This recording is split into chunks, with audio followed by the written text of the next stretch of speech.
This video is going to talk you through sections 6 through 9 that deals with interacting with groups of actors. And I'm also going to add in some tips on debugging, show you a way that you can actually see values kind of behind the scenes and see what's going on within your code using a console output.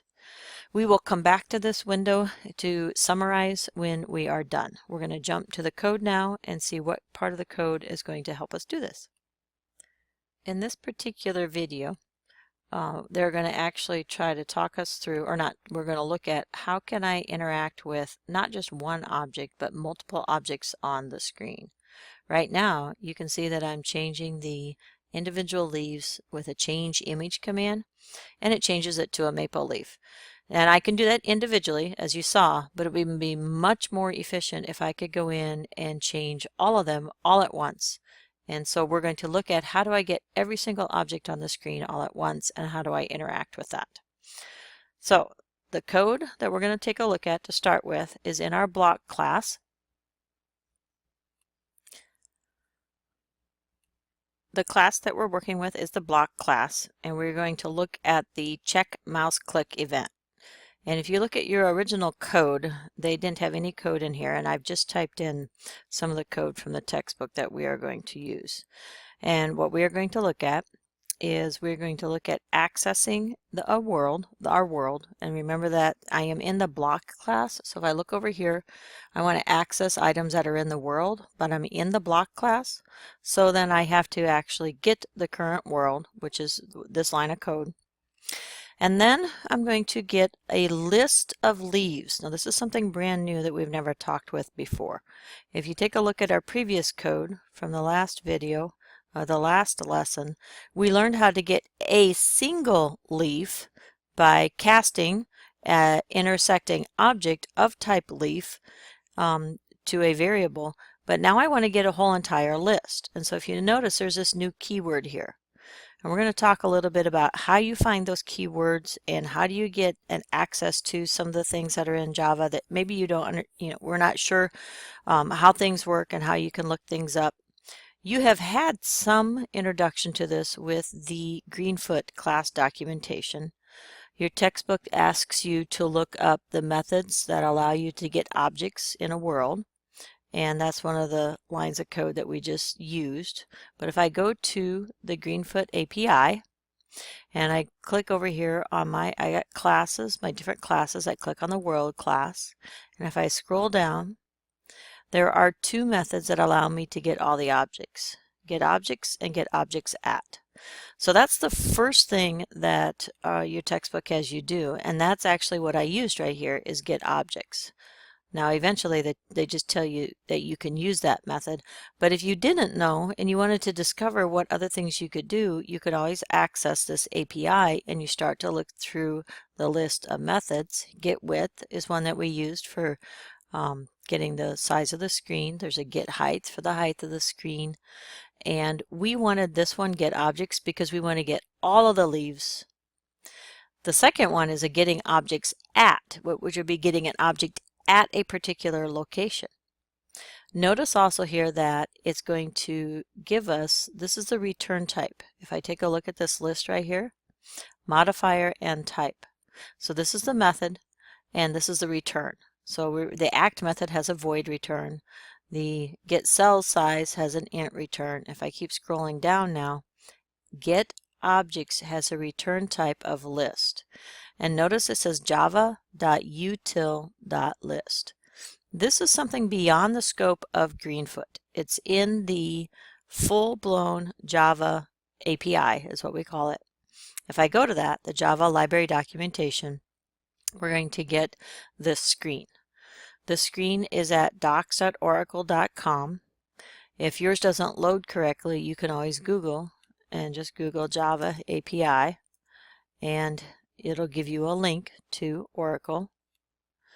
And the Java API then is all of the classes, everything that's available in Java. It is quite overwhelming. If I start to scroll down, we've got all kinds of items here. And if I start to look at how do I work with this, these are called packages. Packages are lists of related classes or related methods. For example, the java.awt is a package for color. Everything in the color class, in that package we deal with color.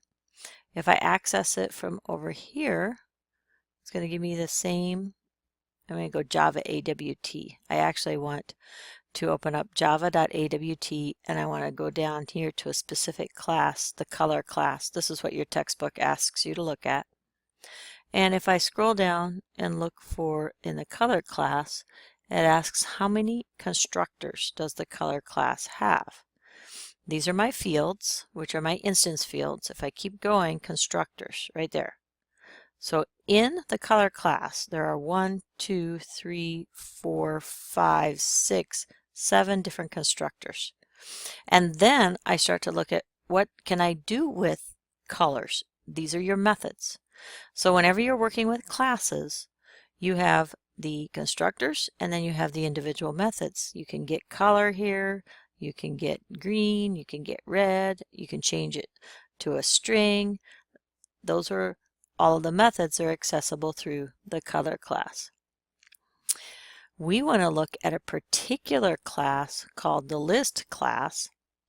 And if I go back to that code, if I can do that here and pull that up, the list class is in, if I scroll up, I already did this, the list right here is part of a class. It's a class, but it's in the package java.util. This is a line of code here that you have to add. If I comment that out and I go down, it's going to give me an error message here. It's going to tell me that it cannot find the symbol list. It can't find the symbol list because I didn't tell it what package and what class to access. So the package name comes first, followed by a dot operator, and then the class. So it should be package.class. The class is always listed with a capital C. If I want to find out more about that list class, I have to access my Java API. So I'm going to go back here, and it was java.util, and this is another way, this lists all the packages. I'm going to scroll down, java.util, which stands for utility, and it's this list is going to change, and then I want to find my list. I think I can also do Control F and type in list to do a find. I don't know if that was working earlier for me or not, but there it is. So you can do a Control F, which opens up this window, and I can do a find, so I can find the list class. This one's a special class. If you take a look up here, and your textbook asks you to do this also, it's a class called an interface. This E that's here is going to represent a generic type. So an interface is it's an abstract class, it's broad, you can use it across several different class objects, and you don't have to change, the functionality stays the same across all objects. So back in our code, if we take a look at that, when it says here, let me find our code. I need to look for the check mouse event. Capital list here. Now that's telling it it's a class list we are going to work with, and right here is where you have to tell it what data type you're working with. Like I could change that to wombats. I could change that to white blood cell. I don't remember how it was actually. Something like that. You have to identify the class. Because it's an interface and because it has that E there, you have to say, I'm looking for a leaf. And then it's going to get all of the leaves and return it to a list. And then we don't actually know if it works if I run this code without doing some debugging. So I'm going to go ahead and run this code. And it's not going to do anything. I'm not going to see that it has actually executed anything. So I don't know if that little piece of code works. So it's possible for me to do what's called a little debugging, and this is something new. I can use a built-in system command, and it's called system.out.println. That's an LN. And then I'm going to print out leaves.get sub 0. Now I knew that I could use leaves.getZero because back here on my list interface, if I scroll down, it has all these methods. What are my methods? There's a get method, and I can get at an index, at an integer, and it returns the element. And so it's going to return the element. Now notice that it returns E, which means it returns that type of element. So it's going to return, in this case, a leaf. So if we go back and look at the code, actually let me comment out. Okay, I'm going to get the first 3 items on the list. It's like an array. You have a first index is 0, the next one is 1, etc. If I go ahead and run this then, I'm not going to notice anything happening. I am supposed to click on the screen because that's in the check mouse event.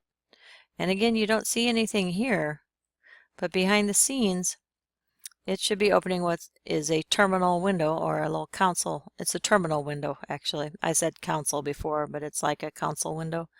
And it's printing the leaf addresses.